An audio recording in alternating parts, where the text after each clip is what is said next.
first property that we will study for these measures of information is the chain rule. All of them satisfy this thing called a chain rule. This is a very cute mathematical property. Essentially, what it allows you to do is to divide the overall uncertainty in a random variable into smaller components. Okay, smaller components add up to build a larger uncertainty, and this kind of quantification of uncertainty or information into smaller components is the essence of information theory. We can talk about a bit of information rather than thinking of it as some abstract quantity. Okay, so I'll define these chain rules for different quantities. I'll start with the chain rule for entropy. So here is this basic chain rule for entropy. Suppose you have two random variables x and y. By definition of conditional entropy, we saw that the joint entropy of xy is equal to h of x plus h of y given x. And this is what we can call chain rule. This is what is called a chain rule. Okay, similarly, if you have multiple random variables, let's say x1 to xn, so the joint entropy of this n random variables can be written as summation I equal to 1 to n, the entropy in the ith random variable given the past x1 to xi minus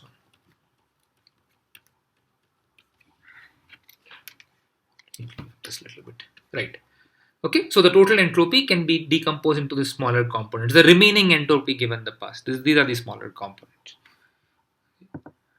So when we define this conditioning, by the way, you can think of this entire thing as a single random variable and take average over this. So just so that we are very concrete, there is no confusion. This basically is, think of this guy, the past, as a single random variable, and this is the entropy of the distribution of xi given this past. There's a nice abbreviation for this x1 to 3 xi minus 1. It's just x superscript I minus 1. This abbreviation is quite useful. Alright, similarly we can talk about the chain rule for mutual information.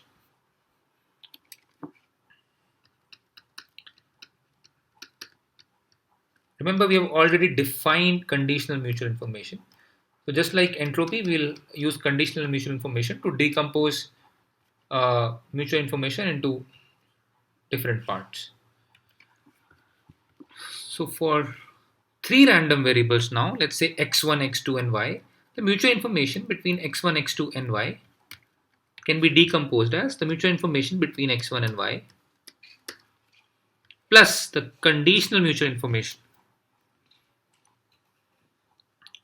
okay, h of x2 y given x1. Okay, this is the claim. This is the chain rule for mutual information. The first part, and then conditioning on this first part, then second part. So this is the chain rule of mutual information. How do we see it? There's a simple way to see it. So this guy here is h of x1, x2 minus h of x1, x2 given y. So the first, we can use chain rule for this joint entropy. So this is h of x1 plus h of x1 given x2, h of x2 given x1. Similarly, for the second quantity, this is h of x1 given y minus h of x2 given x1y. So what's going on here? Basically, just remember the definition of conditional entropy. For each conditioning on y, we can apply chain rule and again take averaging. This two variables in conditioning is averaging over both of them. Okay. All right. So this, now we can combine these two terms here and these two terms here to see that what is the first two terms. First two terms together combined give you the mutual information between x1 and y. And this term combined give you the mutual information between x2 and y, but condition on x1. And that's this chain rule. Okay, so chain rule holds for mutual information as well. Just like we did here for entropy, this two random variable case can be extended to multiple random variables. In general, we'll have mutual information between x1 to xn and y can be written as summation I equal to 1 to n, the mutual information between xi and y given the past. So once again, I'm using this brilliant notation where xi minus 1 is x1 to x I minus 1. Okay, all right. What else? How about KL divergence? So in fact, both these chain rules are special cases for of a more general chain rule. So this is for the chain rule for KL divergence.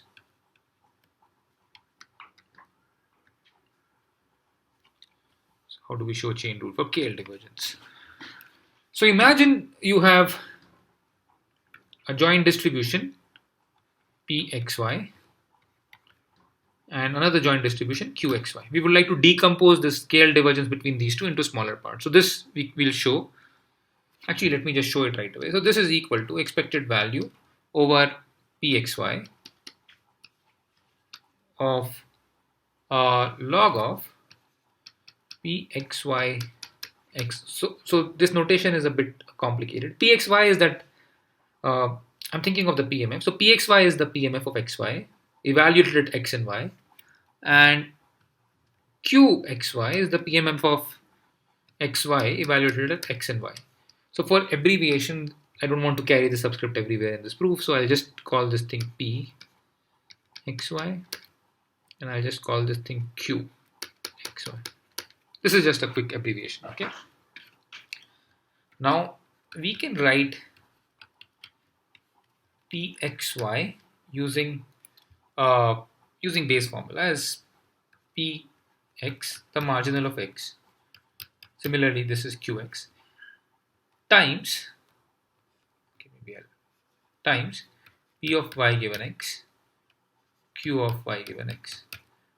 But this looks like a product form, and therefore we can split it because log of AB is log A plus log B. So this is expected value over Pxy log of the first part Px by Qx plus log of the second part P of y given x by Q of y given x.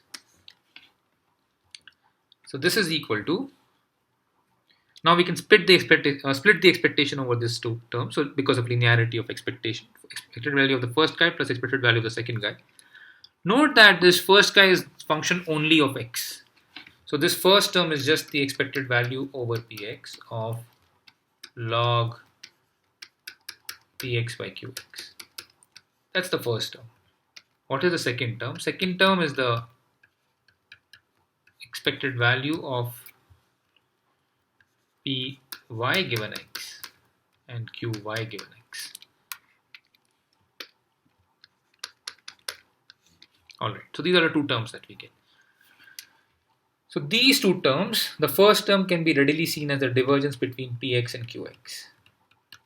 Now the second term looks like the divergence between Py given x and Qy given x. X here is a random variable.